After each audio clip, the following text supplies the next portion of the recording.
Bonjour les sportifs connectés, c'est Jérôme du blog montrecardiogps.fr.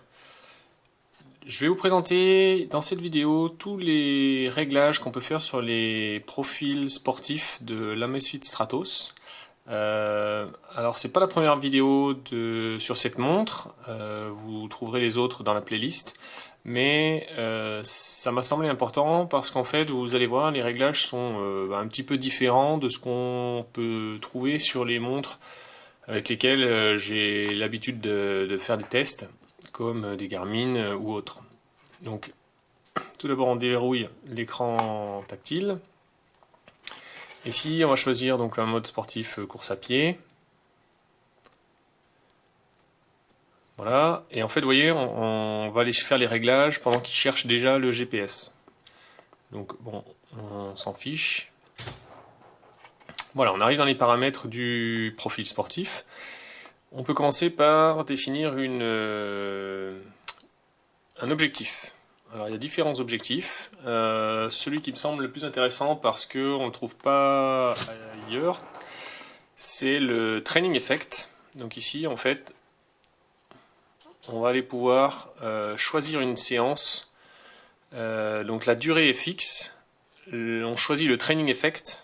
Et ensuite c'est l'algorithme FirstBeat qui fait le calcul en fonction de votre historique d'entraînement, de l'intensité qu'il va falloir mettre sur cette séance pour obtenir ce training effect. Et ensuite, vous aurez un coaching en direct. Pour tout ce qui est fonctionnalité FirstBeat, ça c'est une des 8 fonctionnalités FirstBeat. Je vous renvoie à la première vidéo de la playlist. Ou tout simplement sur le blog. Je vous mets le lien dans la description vers l'article complet de l'Amazfit Stratos. Ensuite, on a des métriques. Donc, on peut choisir une cible de distance, un objectif de temps ou de calories brûlées.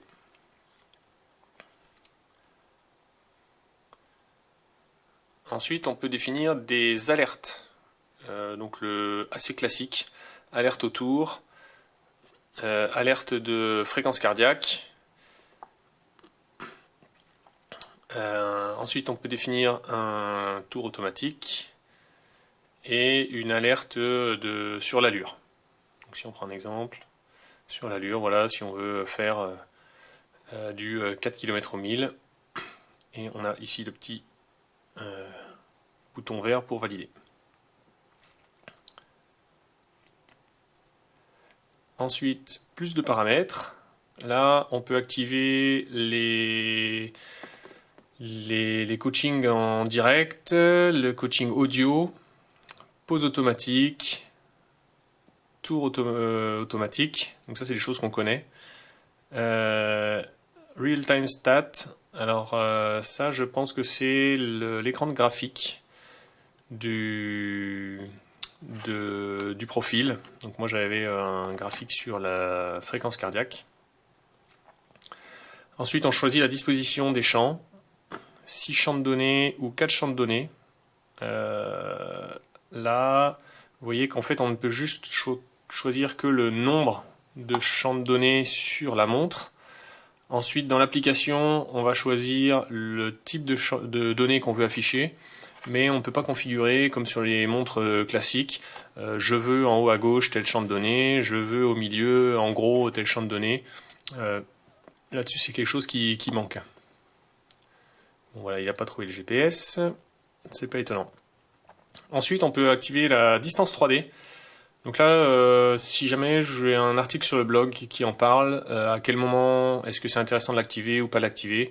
En gros, pour moi, c'est intéressant sur du ski ou du kilomètre vertical. Pour tout le reste, ça change quasiment rien. Vous pouvez aller voir sur l'article la différence que ça représente et qu'en fait négligeable par rapport à la distance 2D. Et enfin, si on veut un affichage noir sur fond blanc ou blanc sur fond noir. Donc là, en fonction des préférences de chacun, des différences de contraste, vous pouvez préférer l'un ou l'autre. Ensuite, la suite, bon, ça c'est pour importer un itinéraire GPX, c'est pas vraiment un paramétrage du profil. Et ici, c'est les accessoires couplés, donc même chose. C'est tout pour la montre. On bascule donc sur l'application. Donc là, la montre est connectée en Bluetooth. Et on va pouvoir faire quelques manips supplémentaires ici, dans Réglages d'application sport. On peut choisir donc chaque sport,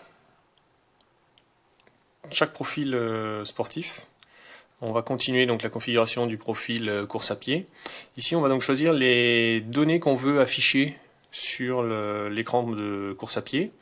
Donc selon qu'ils sont verts, ils s'afficheront, ou ici ils sont désactivés. Et ensuite, avec les petits boutons là, on change l'ordre.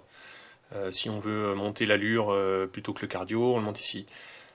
Et après, en fait, l'affectation des données sur les écrans se fait automatiquement. C'est pas vous qui choisissez. Donc là-dessus, c'est quelque chose de vraiment particulier à Amazfit que j'ai jamais rencontré avant et qui a ses limites, quoi. Et enfin, ici, on a la possibilité de créer un entraînement de fractionné. Donc on peut donner un nom à la séance et ensuite le nombre de sets qu'on veut faire. C'est juste du compteur d'intervalle simple. Il n'y a pas de fractionné complexe, il n'y a pas d'introduction d'allure à respecter, etc. Voilà, on a fait le tour donc sur le profil course à pied. C'est équivalent sur les autres profils. Donc pour vous montrer un petit peu les limites ou les différences qu'il peut y avoir entre une Amazfit à un prix très très abordable et si vous allez regarder la même vidéo des réglages des profils sportifs sur une montre comme la Fenix 5, je vous ferai apparaître le petit lien vers cette vidéo. Vous allez voir que sur la Fenix 5 c'est quand même beaucoup plus complet.